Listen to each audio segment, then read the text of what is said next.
On va revenir sur ce qui vous arrive depuis la diffusion de ce reportage sur France 2. Mais d'abord, un mot de la vidéo qu'on vient de voir. Il est 4 h du matin, hein, je le disais. Elles sont terribles, ces images. Est-ce qu'elles sont fréquentes?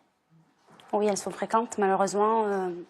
Aujourd'hui, dans toutes les EHPAD privées que j'ai pu rencontrer durant toute ma carrière, on croise énormément d'images comme ça, si vous voulez, de personnes qui sont perdues, qui ont faim, qui ont soif, mais on ne peut pas s'occuper de tout le monde.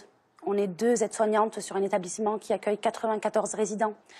Sur une image comme celle-ci, vous êtes 2 pour 94 la nuit? 2 pour 94 la nuit. Pour la nuit? Pour la nuit, oui.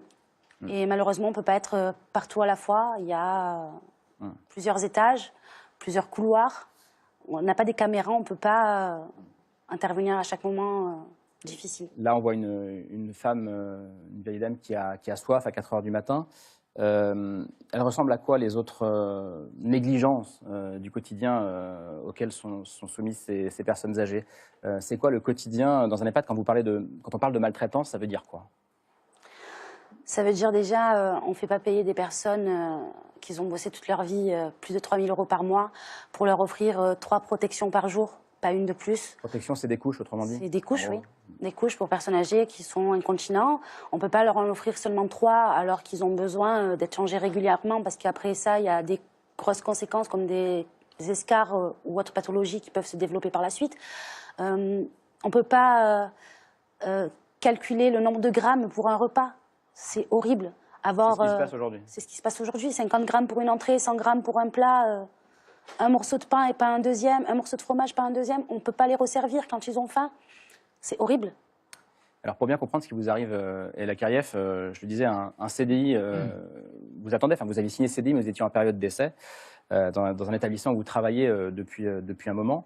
Dans ce reportage d'Envoyé spécial, vous filmez en caméra cachée une autre maison de retraite, hein, c'est pas celle-ci, pour dénoncer les conditions de vie des personnes âgées. Et quand vous revenez dans votre EHPAD, comment ça se passe? On vous dit, venez voir, il faut qu'on vous parle de quelque chose. Racontez-nous. Alors c'est pas une EHPAD, c'est un hôpital privé qui n'a rien à voir d'ailleurs avec cet établissement-là.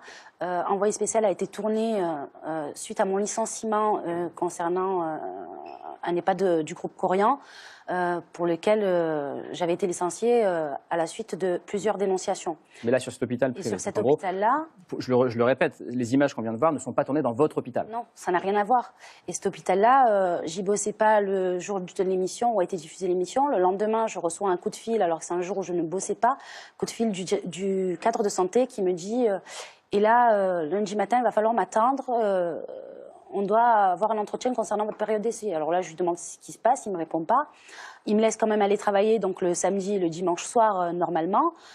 J'étais mitigée, je me disais, s'il me laisse travailler, c'est que, enfin, il n'y a pas de conséquences. Mais en même temps, je me disais, c'est bizarre qu'il m'appelle le lendemain de l'émission. Donc le lundi matin, je l'attends comme convenu, il arrive, et là, il me dit, on met fin à la période d'essai. Comment vous dire, je tombe des nues, je sais pas ce qui m'arrive, je comprends pas.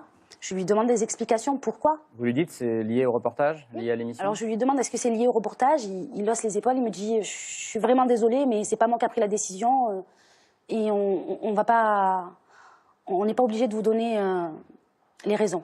Vous êtes en période d'essai. Et du coup, vous partez, vous faites vos affaires et vous partez. Une dernière question concernant ce secteur d'activité. Il y a beaucoup de boulot dans ce secteur d'activité. Énormément de boulot. Mais vous dites que depuis ce reportage, la boîte d'intérim où vous étiez inscrite ne vous retrouve pas d'autre travail. Bah, j'ai plus aucun coup de fil. J'ai eu un coup de fil le soir où j'ai été licenciée de cet établissement pour travailler 4 nuits d'affilée, pardon. Donc je me présente à l'établissement, très contente d'y aller d'ailleurs, parce qu'on me dit de venir 1 heure avant pour me présenter l'établissement, pas de souci, j'arrive. Tout le monde est en réunion. Donc les aides-soignantes me disent mes patientes, elles vont en sortir, elles arrivent. Donc la cadre effectivement sort, me dit je suis désolée, ma réunion a pris du retard, mais j'arrive tout de suite. Elle rentre, elle ressort 3 minutes plus tard, elle me regarde. Et elle ne ressort plus. J'ai la boîte d'intérim qui m'appelle et qui me dit et là, rentrez chez vous, je vous paye 3 heures pour le déplacement, mais on va annuler l'émission. Je dis mais qu'est-ce qui se passe? Elle vient de me dire qu'elle allait me faire visiter. Comment vous pouvez me dire que vous m'annulez mes émissions? Je dis c'est à cause de l'émission. Elle me dit non, mais on ne va pas en parler longtemps. Rentrez chez vous, laissez tomber. Est-ce que vous vous considérez comme une lanceuse d'alerte aujourd'hui? Alors avant tout, je suis une aide-soignante, très volontaire, et ce que je représente aujourd'hui, c'est surtout la parole de toutes mes collègues, parce qu'on est nombreuses à vivre ça. Et oui, je me considère comme une lanceuse d'alerte parce qu'aujourd'hui, la parole se libère un petit peu grâce à ce que j'ai pu faire.